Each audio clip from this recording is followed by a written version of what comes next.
नमस्कार, मी पंजाब डक. राज्यातल्या सर्व शेतकऱ्याला सांगू इच्छितो की आजपासून राज्यात कंप्लीट पाऊस यायला. आज आहे 9 मे 2026. कंप्लीट आजच्या 29 दिवसा पाऊस आला आहे, म्हणून हा अंदाज सर्व शेतकऱ्यांनी लक्षात घ्यायचा. शेतकऱ्याला विनंती आहे, तुम्ही तुमचे शेतीचे कामे करून घ्या. फक्त 29 दिवस पावसाला बाकी आहेत, म्हणून ही अंदाज लक्षात घ्यायचा.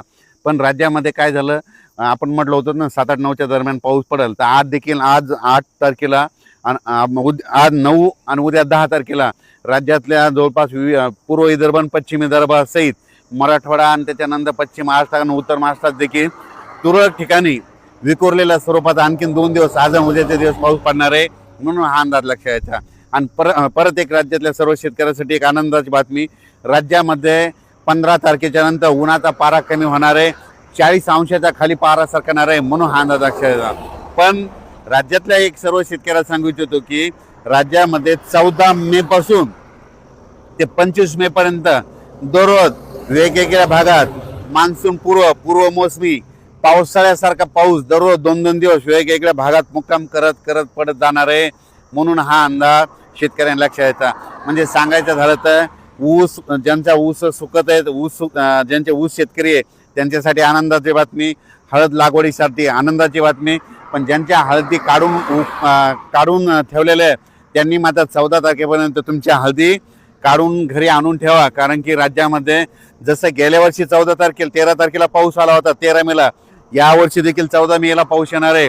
आणि हे पाऊस कंटिन्यू मे महिन्यात आता मध्ये 14 पासून तर 30 मे पर्यंत दररोज वेगवेगळ्या भागात दररोज भाग बदलत, कधी पूर्व विदर्भ, कधी पश्चिम विदर्भ, 2 दिवस पश्चिम महाराष्ट्र, 2 दिवस विदर्भ, असं वेगवेगळा मराठवाडा, असं करत 30 मे पर्यंत दररोज विखुरलेल्या स्वरूपाचा पाऊस पडणार आहे आणि शेतामध्ये पाणी देखील साचणार आहे. असा त्यामध्ये मेच्या 15 दिवसामध्ये म्हणजे 14 मे ते 30 मेच्या दरम्यान दररोज विखुरलेल्या स्वरूपाच्या वेगवेगळ्या भागात पाऊस पडणार आहे, म्हणून हा अंदाज सर्व शेतकऱ्यांना लक्षात द्यायचा. शेतकऱ्याला विनंती, तुम्ही काय करा, शेतीचे कामे करून घ्या. कारण की तुम्हाला जर अवकाळी एकदा पाऊस सुरू झाला तर तुम्हाला कामा आटपायला उशीर जाईल, म्हणून हे लक्षात द्यायचं. आणि सगळ्यात महत्त्वाची एक शेतकऱ्यासाठी आनंदाची बातमी, 17 मेला आपला मान्सून अंदमान बेटावर येणार दस्तक देणार आहे, म्हणून हा अंदाज लक्षात घ्यायचा. तसं तर 14 तारखेपासून म्हणजे 12 तारखेपासून तिथून मान्सूनचं पोषक वातावरण तयार झालंय. पण 17 मेला चांगलं दस्तक देईल आणि मान्सून तिथं दाखल झाला म्हणून असं जाहीर केलं जाईल, म्हणून हे देखील सर्व शेतकऱ्यांना लक्षात येतं. 17 मेला झालं तर तिथून 7 दिवस 10 दिवस केरळ यायला लागतात आणि तिथून लगेच 10 दिवस म्हणजे जवळपास माझं 7 जूनपर्यंत राज्यामध्ये पाऊस येण्याची शक्यता आहे. म्हणजे मोसमी पाऊस येऊ शकतो, म्हणून हा अंदाज लक्षात येतात. पण राज्यात मात्र मोसमी पाऊस येईल तेव्हा येईल, 7 तारखेला येईल, 7 जूनला येईल. पण त्या अगोदर मात्र 14 मे ते मात्र 30 मेच्या दरम्यान म्हणजे राज्यामध्ये दररोज पूर्व मोसमी पाऊस गेल्या वर्षी जसा पडला तसाच पडणार आहे. म्हणून त्या पावसामध्ये विजेचं प्रमाण जास्त आहे, म्हणून तुम्ही काय करा, विजेपासून स्वतःची काळजी घ्या. त्याच्यानंतर आपली जनावरे झाडाखाली बांधू नका.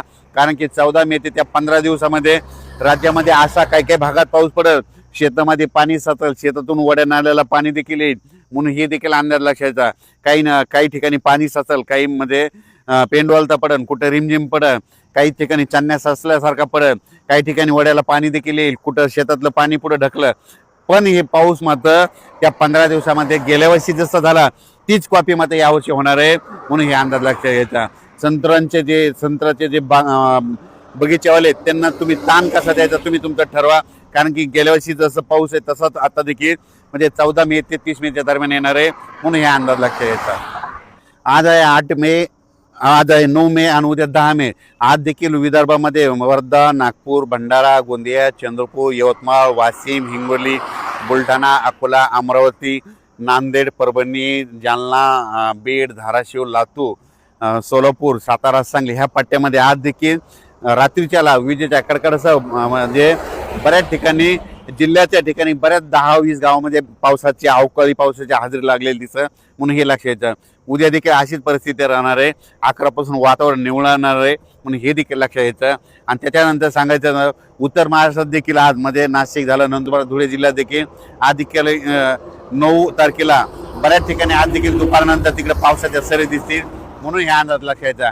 हे पाऊस मात्र खूप जास्त प्रमाणावर नाही, पण 14 मे ते 25-27 मे पर्यंत पाऊस पडणार आहे.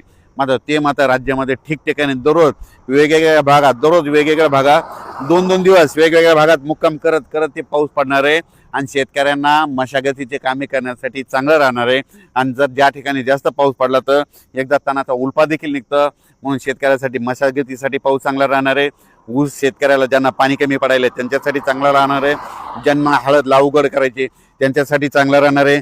सिल्लोड भागातल्या शेतकऱ्यांनी मिरची लागवड केलेली आहे, त्या मिरचीसाठी ती पोषक ठरणार आहे, म्हणून हे लक्षात घ्यायचं. म्हणजे सांगायचं झालं तर काही जणांना फायदा होईल, काही जणांचं नुकसान होईल, म्हणून नाण्याच्या दोन्ही बाजू या पावसामध्ये होणार आहे, म्हणून हे देखील लक्षात घ्यायचं. अचानक वातावरणात बदल झाला तर उद्या एक लगेच मेसेज दिला जाईल. धन्यवाद. आणि राज्यातल्या वीट उत्पादकांना सांगू इच्छितो की तुम्ही 14 तारखेपर्यंत तुमचे वीट उत्पादन चालू राहते, कारण की 14च्या नंतर ते 30 पर्यंत सारखा पाऊस राहणार आहे. म्हणून तुम्ही तुमचा वीट चालू ठेवायचा का नाही ठेवायचा हे तुम्ही तुमचं ठरवायचं, कारण की 14 मे ते गेल्या वर्षी जसा पाऊस सुरू झाला तसंच यावर्षी देखील 14 मेला पाऊस सुरू होणार आहे. आणि 17 मेला मात्र अंदमान बेटावर मान्सून दस्त देणारच आहे, म्हणून हे अंदाज सर्व शेतकऱ्यांनी लक्षात घ्यायचा. अचानक वातावरण बदल झाला तर परत एक मेसेज दिला जाईल. धन्यवाद.